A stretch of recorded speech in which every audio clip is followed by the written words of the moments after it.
اور حدیث کے لفظ ہیں، مفہوم اس کا یہ ہے کہ اگر کوئی بندہ اللہ کے خوف سے، اس کے ڈر سے رو پڑتا ہے اور اس کے پلکوں کے گوشے اس نکلے ہوئے پانی سے تر ہو جاتے ہیں، قیامت کے دن وہ بال جن کی جڑیں خوف خدا سے نکلنے والے پانی کی وجہ سے تر ہوئی تھی، اگر اس شخص کو جہنم کا حکم ہو گیا تو وہ بال کھڑے ہو جائیں گے، مالک یا اسے جنت دے یا ہمیں نکال لے۔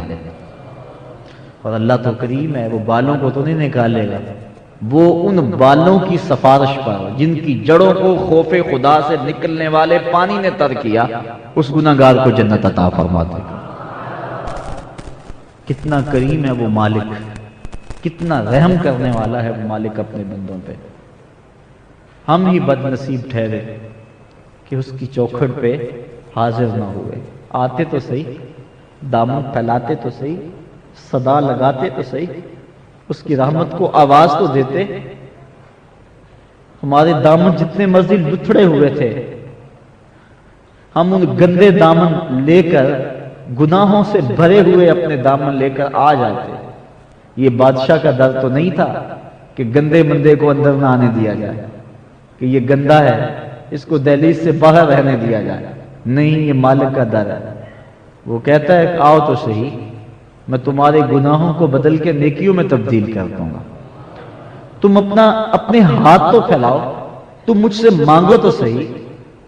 ایک بندہ مسجد نبوی کے ایک کونے میں بیٹھ کے دعا مانگ رہا ہے، لفظ کیا ہے سنیے ذرا، اس کی توقع اور اس کی محبت دیکھیے۔ اللہم انی اسألک بأنک انت اللہ لا الہ الا انت احد الصمد الذی لم یلد ولم یولد ولم یکن لہ کفوا احد۔ اے اللہ، میں تجھ سے اس لیے مانگ رہا ہوں کہ تو میرا اللہ ہے۔ جب بیٹا باپ سے پیسے مانگے سکول جاتے ہوئے تو کہے کہ ابو میں اس لیے مانگ رہا ہوں کہ آپ میرے ابو جو ہوئے، میں آپ سے نہیں مانگنا تو کس سے مانگا؟ میں نے ہمسایوں سے جا کر تو نہیں مانگنے، آپ میرے ابو لگتے ہیں، آپ نے میری ضروریات کو پورا کرنا ہے۔ تو وہ کیا کہہ رہا ہے؟ اے اللہ، میں تجھ سے اس لیے مانگ رہا ہوں کہ تو میرا اللہ جو ہے، لا الہ الا انت، تیرے علاوہ کوئی ہے بھی تو نہیں نا، کوئی در بھی تو نہیں کہ جس در پہ جاؤں، کوئی چوکھٹ بھی تو نہیں جس چوکھٹ پہ جاؤں۔ یہ دعا مانگ رہا ہے۔ حضور علیہ السلام نے اس دعا کو، اس کے لہجے کو، اس کے انداز محبت کو سنا، اس کی التجاؤں کے انداز کو سنا، اور ایک صحابی کو کہا وہ جو کونے میں دعا مانگ رہے اسے جا کے بشارت دے دو تمہاری دعا اللہ نے قبول فرما لی۔ آج ہم نے دعا مانگنی اور رو رو کے دعا مانگنی۔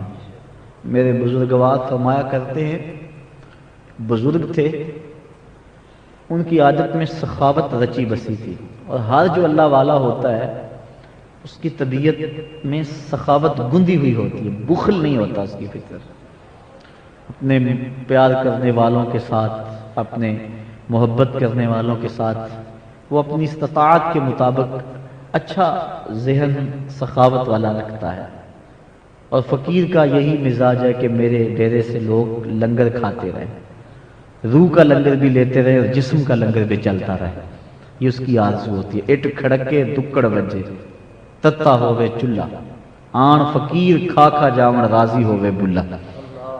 فقیر اس میں راضی ہوتا ہے کہ میرے آستانے سے لوگوں کو فیض، روشنی، نور ملتا رہے، ان کا پیٹ بھی بھرتا رہے، ان کا دل بھی پرنور ہوتا رہے، ان کا دماغ بھی مصفا ہوتا رہے، یہ آنا جانا لوگوں کا لگا رہے، محبت کے سلسلے چلتے رہے۔